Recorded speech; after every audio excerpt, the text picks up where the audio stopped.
So my story began when I was younger. I was a week old when I started going to this church. Whenever we were younger, we would do this Bible class where you learned about the Bible, you learned about being a believer, and then you were baptized after.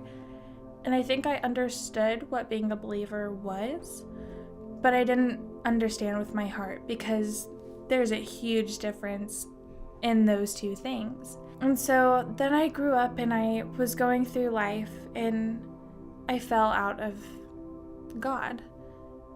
And I started surrounding myself with people that were not good influences. And I was bullied inside of the church and outside of the church.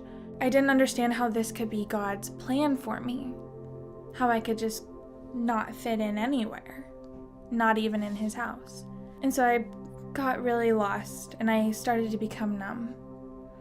And whenever that happened, I began to cut my wrists. And then it escalated to where I attempted suicide. And the morning after, I woke up and I just was astonished at how I could still be here, how I could still be alive. And one of my friends saw what was going on and she talked to me and I told her everything that happened. And she told me that there was a reason for a future and for hope.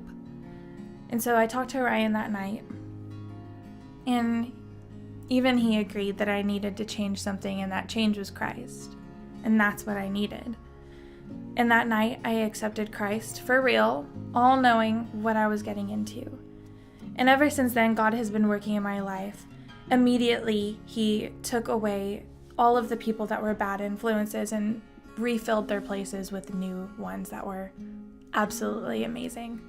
And when I went off to college, I felt like I was so far away from home, so far away from my church family, that I was slipping from my faith. And God continuously pulled me back. And I was always making mistakes. But the beauty of making mistakes all the time and being a Christian is the fact that God's grace can bring you back. And he was constantly showing me his faithfulness through that. And what I learned through all of that was that Christians aren't meant to be perfect. We are all flawed. And through our broken and our bruisedness, we can reach the broken and the bruised. And that's how we can reach kids. And that's where God is working in my life currently. I am working with the kids here at the Mount, but then also with kids at the Children's Aquarium at Sea Life in Grapevine. I work with these kids and I can be a role model that they can relate to, because I'm not perfect by any means. I don't know everything about the Bible.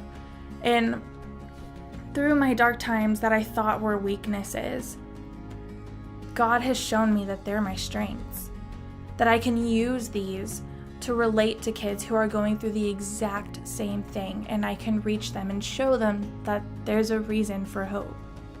My name's Maddison, and this is my story.